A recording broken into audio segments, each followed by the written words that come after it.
Charlie ایک زندہ دل لڑکا تھا جس میں بھورے بال اور چمکیلی سبز آنکھیں جو تجسس سے چمک رہی تھیں۔ وہ ایک چھوٹے سے گاؤں میں رہتا تھا جس کے چاروں طرف گھنے پراسرار جنگلات تھے جو ہمیشہ کے لیے پھیلے ہوئے تھے۔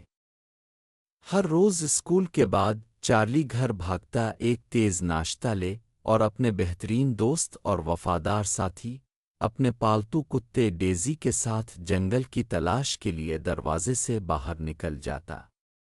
گل داؤدی ایک سنہری بازیافت تھی جس کی کھال ریشم کی طرح نرم اور آنکھیں گرم اور نرم تھیں۔ وہ صرف ایک پالتو جانور سے زیادہ نہیں تھی۔ وہ چارلی کی بااعتماد پلے میٹ اور محافظ تھی۔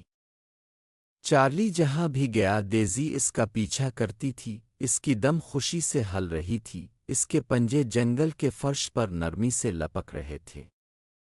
ایک ساتھ انہوں نے پوشیدہ پگڈنڈیوں کی کھوج میں گرے ہوئے نوشتہ جات پر چڑھنے اور خفیہ کلیرنگ دریافت کرنے میں گھنٹوں گزارے جہاں سورج کی روشنی درختوں میں سے بالکل ٹھیک ہوتی ہے۔ خزاں کی ایک کرکرا دوپہر جب پتے سرخ، نارنجی اور سونے کی شاندار صف میں بدل چکے تھے، چارلی نے جنگل میں پہلے سے کہیں زیادہ جانے کا فیصلہ کیا۔ اس نے جنگل کی گہرائی میں ایک پرانے لاوارث کیبن کی کہانیاں سنی تھیں اور اس کا تصور ان خیالات کے ساتھ دوڑ رہا تھا کہ اسے وہاں کیا ملے گا۔ وہ اپنی طرف سے ڈیزی کے ساتھ اسے دریافت کرنے کا انتظار نہیں کر سکتا تھا۔ چلو ڈیزی، چلو وہ کیبن ڈھونڈتے ہیں، چارلی نے پکارا، اس کی آواز جوش سے بھر گئی۔ ڈیزی نے جواب میں بھونک کر کہا، اس کی دم بے تابی سے ہل رہی تھی جب وہ آگے بڑھ رہی تھی، اس کی ناک ایڈونچر کی خوشبو سے مروڑ رہی تھی۔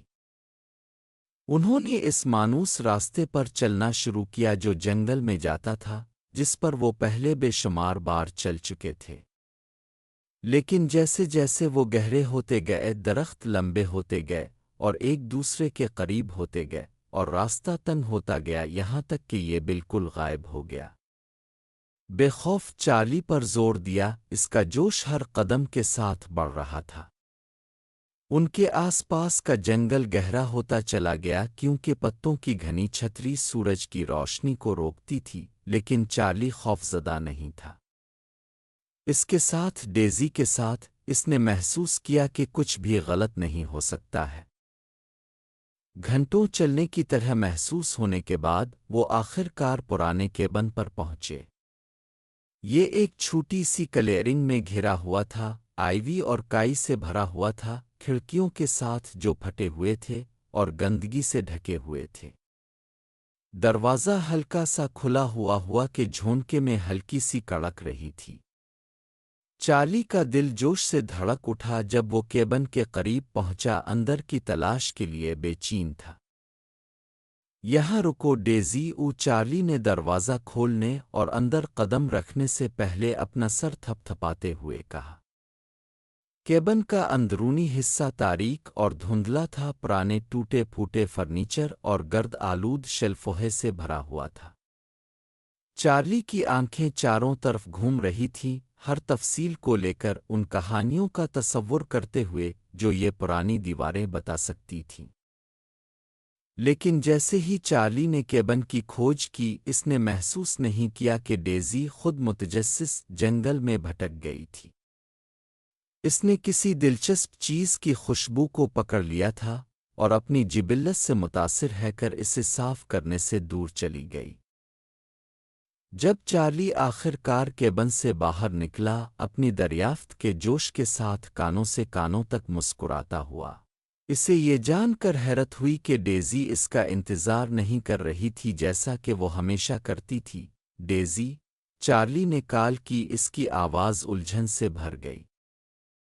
اس نے کلیئرنگ کے ارد گرد دیکھا، اس امید میں کہ وہ سورج کی روشنی میں اس کی سنہری کھال کو چمکتا دیکھے گا، لیکن وہ کہیں نہیں ملی۔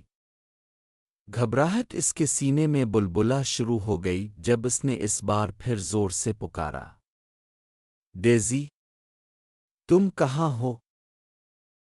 اسے ڈھونڈنے کے لیے پرعزم چارلی نے اپنے قدموں کو پیچھے ہٹانا شروع کر دیا، بار بار اس کا نام پکارا۔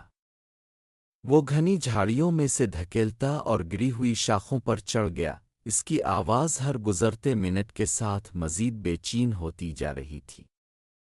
وہ جنگل جو کبھی لامتناہی مہم جوئی کی جگہ محسوس ہوتا تھا، اب ایک الجھا ہوا بھول بھلیا لگتا ہے، سائے اور بے یقینی سے بھرا ہوا ہے۔ چھالوں کی آوازیں تیز ہوتی گئیں، چارلی کو جنگل میں اس وقت تک رہنمائی کرتی رہی جب تک کہ وہ آخر کار ایک چھوٹے زیادہ بڑے ہوئے کلیرنگ تک پہنچ گیا۔ وہاں کچھ کانٹے دار جھاڑیوں میں الجھی ہوئی گل داؤدی تھی۔ اس کی سنہری کھال مٹی سے دھندلی تھی اور وہ تھکی ہوئی لگ رہی تھی، لیکن جب اس نے چارلی کو دیکھا تو اس کی دم غصے سے ہل گئی۔ ڈیزی، چارلی روتے ہوئے اس کی طرف لپکا۔ اس نے احتیاط سے اسے جھاڑیوں سے الجھایا، اس کے ہاتھ سکون سے کانپ رہے تھے۔ ڈیزی نے اپنے چہرے کو چاٹ لیا، اس کی گرم اور مانوس موجودگی نے چارلی کو سکون اور تحفظ کے احساس سے بھر دیا۔ جب وہ گھر واپس آئے تو سورج افق کے نیچے ڈوب گیا، آسمان کو گلابی اور نارنجی رنگوں میں پینٹ کر رہا تھا۔ جنگل جو کبھی سائے سے بھرا ہوا تھا، اب شام کی نرم روشنی سے جگمگا رہا تھا۔ چارلی نے ایک ہاتھ ڈیزی کے کالر پر رکھا، اسے کبھی اپنی نظروں سے اوجھل نہ ہونے دیا، جبکہ ڈیزی اس کے قریب ہی رہی، اس کی دم ہر قدم کے ساتھ آہستہ سے ہل رہی تھی۔ جب وہ آخر کار جنگل سے نکلے اور اپنے کاٹیج کا مانوس خاکہ دیکھا تو چارلی نے اپنے اوپر تھکن کی لہر دوڑ گئی، لیکن اس میں راحت اور خوشی کی آمیزش تھی۔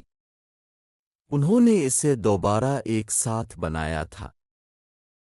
اس رات جب چارلی ڈیزی کے ساتھ بستر پر لیٹا تھا، اس کے ساتھ جھک گیا، اسے احساس ہوا کہ وہ واقعی اپنے بہترین دوست سے کتنا پیار کرتا ہے۔ اسے کھونے کا خیال ایک لمحے کے لیے بھی ناقابل برداشت تھا، لیکن اب جب کہ وہ محفوظ تھی، وہ جانتا تھا کہ وہ ہمیشہ ایک دوسرے کی تلاش میں رہیں گے، چاہے ان کے لیے کوئی بھی مہم جوئی کیوں نہ ہو۔ ڈیزی کے گرم جسم کو اپنے پہلو میں دبانے کے ساتھ چارلی سونے کے لیے چلا گیا، بہت سی مہم جوئیوں کا خواب دیکھ رہا تھا جو وہ اکٹھے ہوں گے، ہمیشہ شانہ بشانہ، ہمیشہ کے لیے بہترین دوست۔